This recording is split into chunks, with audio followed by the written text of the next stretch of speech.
गुस्सा के रसूल चाहे कितना भी बड़ा ताकतवर हो, कहीं का राष्ट्रपति हो, प्रधानमंत्री हो या कितना ही दौलत वाला हो, अपनी जान को कुर्बान कर देना, लेकिन गुस्सा के रसूल की हिमायत छोड़ो, हमदर्दी भी नहीं करना, और किसी कीमत पर हम हमदर्दी नहीं रख सकते गुस्सा के रसूल से, चाहे वो कोई भी हो। जब उस आशिक रसूल ने अपनी मोहब्बत का में आकर के उससे बदला लिया और फिर वहां के प्रेसिडेंट ने कहा यह टेररिज्म है, टेररिज्म का जिम्मेदार फ्रांस के वो लोग हैं जिन्होंने कार्टून बनाया, अगर वो कार्टून ना बनाते तो उन लोगों के जज्बात मजरू ना होते, और अगर जज्बात मजरू किए जाएंगे, हम चाहें या ना चाहें, हमारे चाहने से कुछ नहीं, हम चाहें या ना चाहें, इंसान के अंदर जब जुनून और जज्बा होता है तो वो बदला लेता है, चाहे उसको जान गंवानी पड़े। हमने देखा है बहुत से मौकों पर कि लोगों ने एमएफ हुसैन, बताऊंगा उसको भी, एमएफ हुसैन साहब ने मूर्ति बनाई कि उनको देश छोड़कर जाना पड़ा था, 90 साल के बुजुर्ग को देश छोड़ना पड़ा था। यही भारत जो आज सहिष्णुता की बात कर रहे हैं। एक गोल्ड कंपनी कनिक्स ने एक ऐड बना दिया था, उसे अपना ऐड वापस लेना पड़ा था, बहिष्कार को उतर आए थे। जानते हैं हम जानते हैं, अब बताएंगे एक एक पॉइंट को। तो हमारे प्रधानमंत्री कहते हैं हम फ्रांस के साथ हैं। प्रधानमंत्री जी, आप हर उस व्यक्ति के साथ क्यों खड़े नजर आते हैं जो बात करता है, नफरत की बात करता है? डोनाल्ड ट्रंप ने कहा कि मैं रेडिकल इस्लामिक टेररिज्म के खिलाफ खड़ा होऊंगा, तो मोदी जी और इनके भक्तों ने उसकी पूजा शुरू कर दी। फिर भारत की एक नहीं 10-10 बार बेइज्जती डोनाल्ड ट्रंप कर चुका, उस पर माफी नहीं मांगते नजर आते।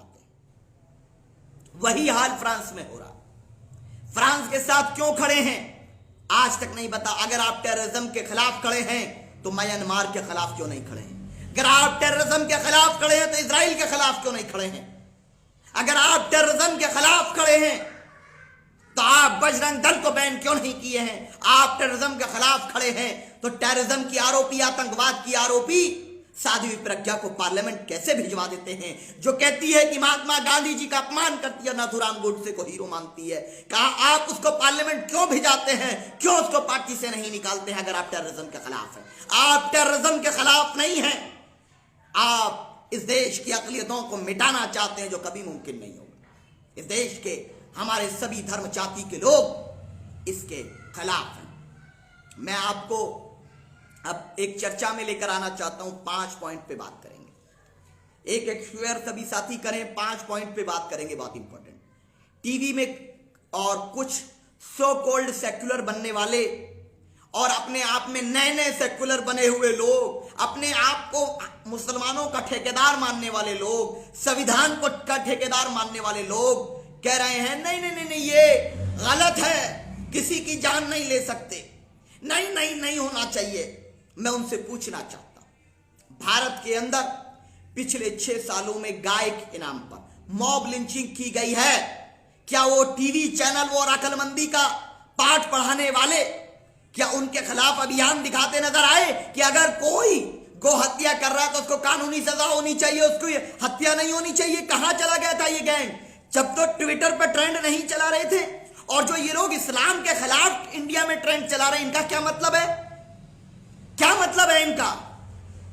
कौन सा रिश्ता इनका फ्रांस से है? इसीलिए कहते हैं अंग्रेजों के दलाल थे, चाहे सावरकर हो। ये बात प्रमाणित होती है बार बार, कभी ट्रंप का साथ देंगे, कभी फ्रांस का साथ देंगे, लेकिन भारत की अक़लियतों का, भारत के गुज्जरों का, भारत के दलितों का, भारत के आदिवासी लोगों के लिए नहीं खड़े होंगे।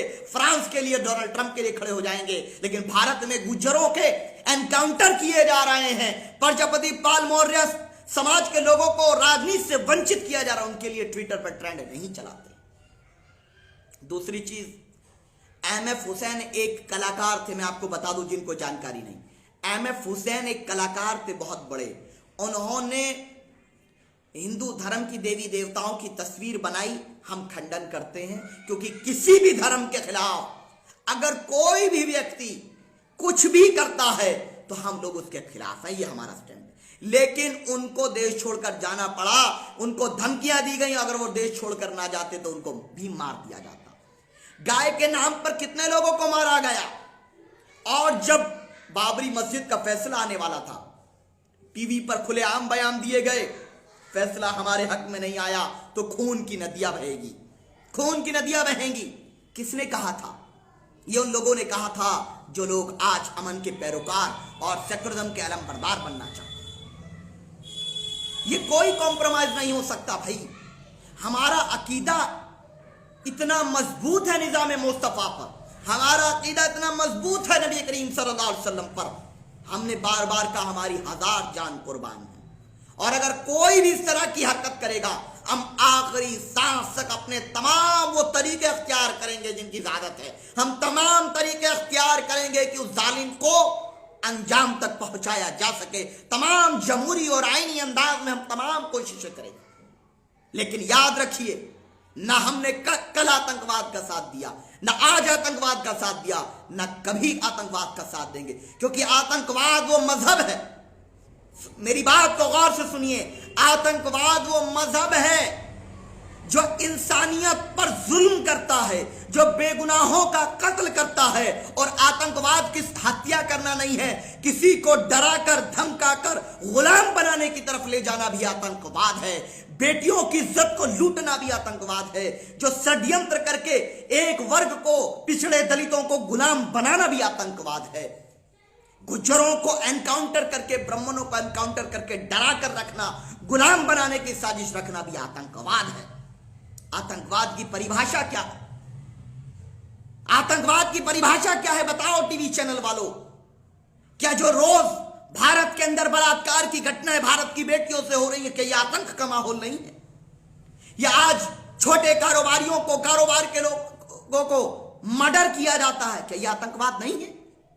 सरकार में बैठे हुए लोग जुल्म करते हैं, हफ्ता वसूली करते हैं, क्या यह आतंकवाद नहीं है? मेरा मानना तो यह है, हो सकता है मैं गलत हूं, लेकिन मेरा मानना यह है कि जब सरकारें, हमारे भाई भूख से मरते हैं और सरकारें भोजन नहीं देती हैं, वो भी आतंकवाद है।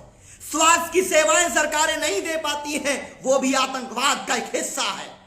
आतंकवाद का मतलब यह नहीं कि कोई किसी को मार दिया तो आतंकवाद। आतंकवाद का मतलब यह है कि जब ज्यादा, और उसमें हुकूमतें भी शामिल होती हैं, तो यह आतंकवाद का वो रूप है। और जो मीडिया रोजाना जहर घोलने का काम जो मीडिया वर्क कर रहा है, वो भी आतंकवाद है।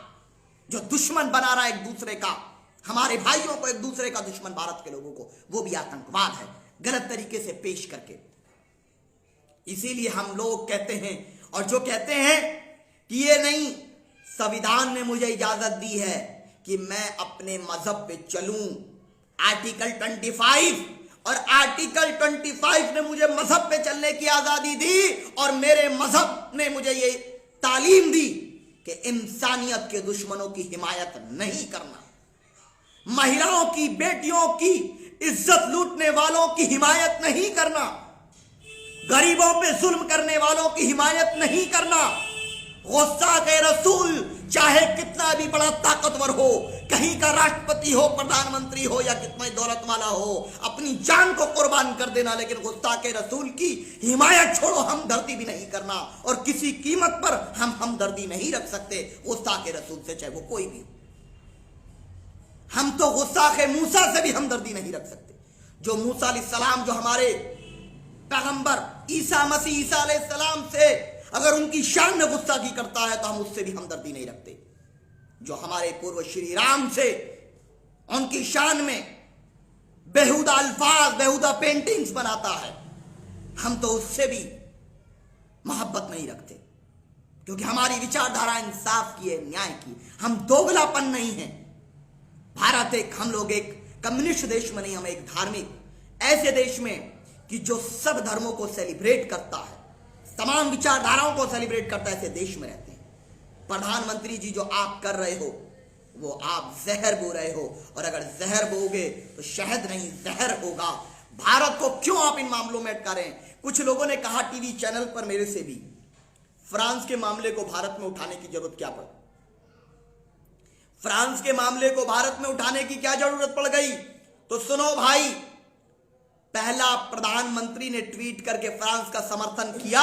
ट्विटर पर ये लोग जिनका कोई लेना देना नहीं था, इन्होंने इस्लाम के खिलाफ ट्विटर पर ट्रेंड चलाया, तब मजबूरन होकर के हमें इंसाफ के लिए, नबी की शान में आगे आना पड़ा और हमें कोई परवाह नहीं है मुकदमे की, कोई परवाह नहीं है हमें अपनी जान की, क्योंकि मामला इंसानियत का है और हम इंसानियत के लिए, शांति के लिए, न्याय के लिए हमेशा हर तरह की कोशिश के लिए तैयार रहेंगे। ये हमारा लक्ष्य है, कोई नहीं रोक सकता। और ये इधर उधर की बातें करना कि नहीं ये गलत हुआ फ्रांस में, ऐसा नहीं करना चाहिए था। कैसा करना चाहिए था? कैसा करना चाहिए था भैया बताओ? अकलमंद बनने वालों मैं पूछ रहा हूं, आप बताओ। मॉब लिंचिंग पे कितनों पे आप सुप्रीम कोर्ट में लड़ रहे हो मुकदमा? जो लोग ये बातें कर रहे हैं, मॉब लिंचिंग किस नाम पे हुई थी? जब बाबरी मस्जिद को शहीद किया गया, क्या धर्म के नाम पर उस रथ यात्रा में, अडवाणी की रथ यात्रा में, क्या धर्म के नाम पर बेगुनाह भारत के लोगों का कत्ल